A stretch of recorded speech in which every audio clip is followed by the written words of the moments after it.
What if diversification, the single most repeated investing rule in history, is the exact reason your portfolio hasn't grown in years?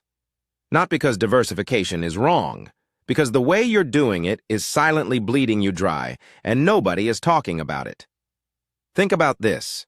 In 2023, Vanguard released data showing the average retail investor underperformed a simple S&P 500 index fund by 1.7% annually. That doesn't sound like much, but over 30 years on a $50,000 portfolio, that gap compounds into over $180,000 in lost wealth. Gone. Not to a bad stock pick, not to a market crash, to a misunderstanding of a rule you followed perfectly. Today, we're breaking down exactly how conventional diversification advice is working against you, what the smartest money managers actually do differently, and the 5 specific shifts that can stop the bleeding starting this week. Here is the uncomfortable truth nobody in mainstream finance wants to say out loud. The financial industry makes more money when you are diversified the wrong way. More funds, more products, more complexity, more fees. In 2022, the Investment Company Institute reported that Americans held over 9,500 mutual funds.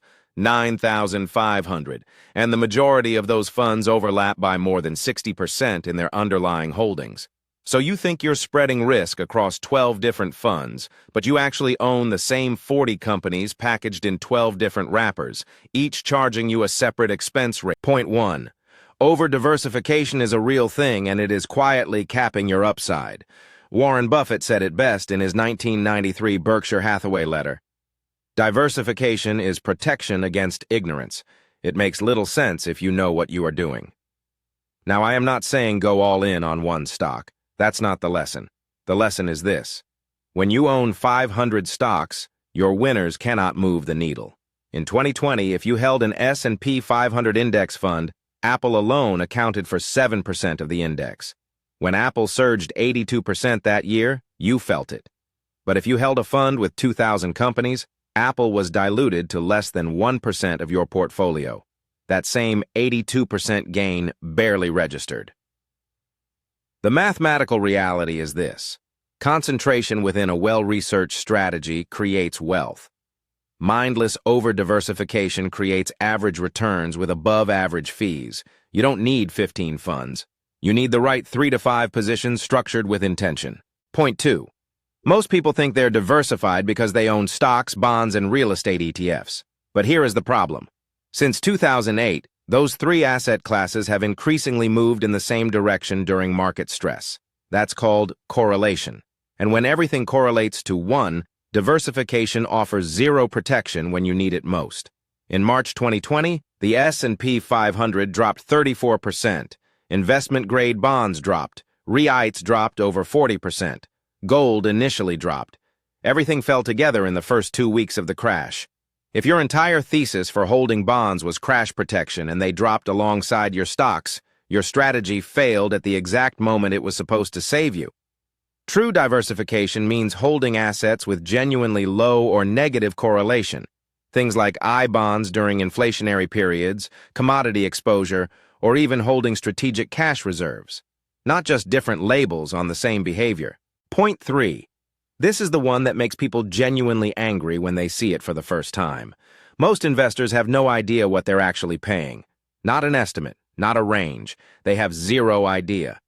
A 2021 FINRA study found that 61% of retail investors could not correctly identify the expense ratio on their primary investment fund. 61%. And the industry counts on that. Here is how the math destroys you. Say you invest $10,000 at age 25. The market returns 7% annually. At age 65, with zero fees, you have $149,745. With a 1% fee, which sounds tiny, you have $107,685. That is $42,000 gone, not to risk, not to taxes, to a fee you probably never audited.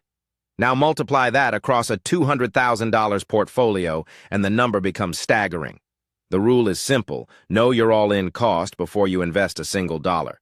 Management fees, fund expense ratios, trading commissions, account minimums, all of it. If you cannot find it in 60 seconds, that is a red flag. Point 4. Rebalancing is supposed to be the mechanism that keeps your risk in check. Buy low, sell high automatically. But most investors either never rebalance or rebalance on a rigid calendar schedule that actually triggers unnecessary tax events and trades winners too early. Here is a real example. In 2017, if you held a 60/40th stock bond portfolio and rebalanced quarterly, as many robo-advisors default to, you would have sold equities in Q1, Q2, and Q3 to buy underperforming bonds. The S&P 500 returned 21.8% that year. You systematically trimmed your best-performing asset 3 separate times, not because of any fundamental change, but because a calendar said so. Threshold-based rebalancing, where you only rebalance when an allocation drifts more than 5% from target, has been shown in Vanguard's own research to outperform calendar rebalancing by 0.4% annually, while also reducing unnecessary tax drag. That is a free upgrade, and almost nobody uses it. Point 5.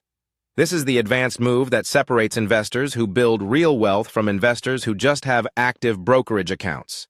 Tax location is the practice of strategically placing the right investments in the right account types to minimize your lifetime tax burden.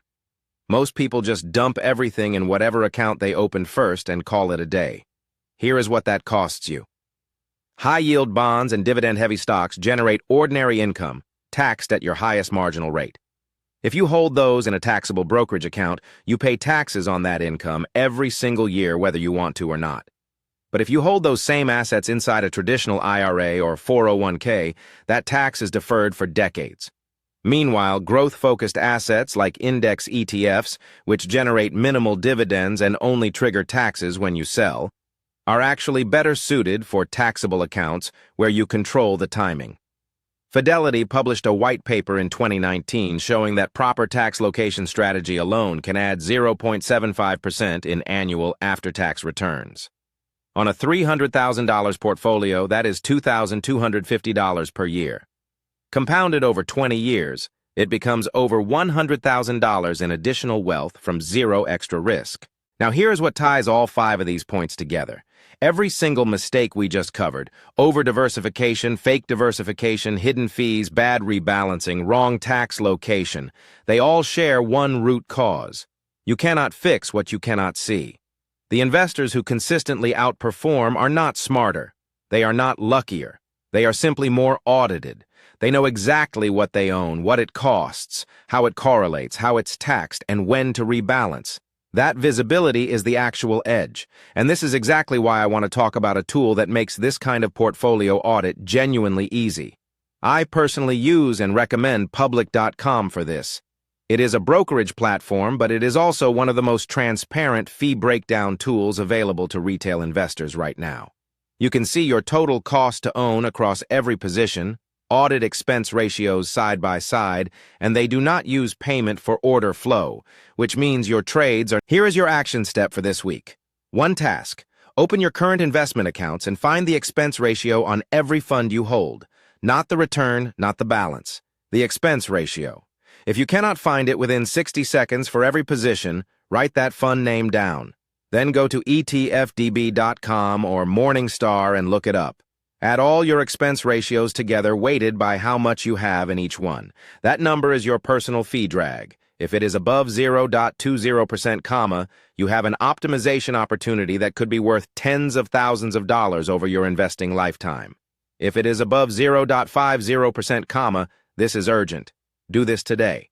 Not after the next paycheck, not after the market recovers. Today. Because the cost of waiting is not zero. It compounds forward just like the fees themselves do.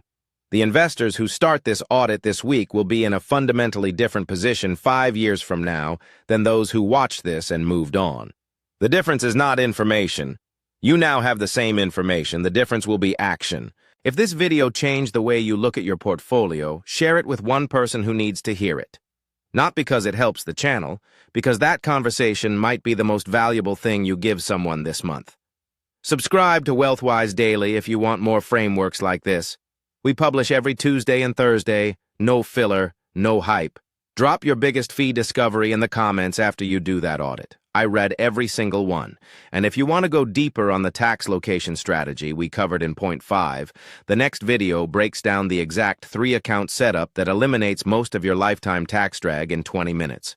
Click it now. Disclaimer. This video is for educational purposes only. Nothing constitutes financial advice. Always consult a licensed financial advisor.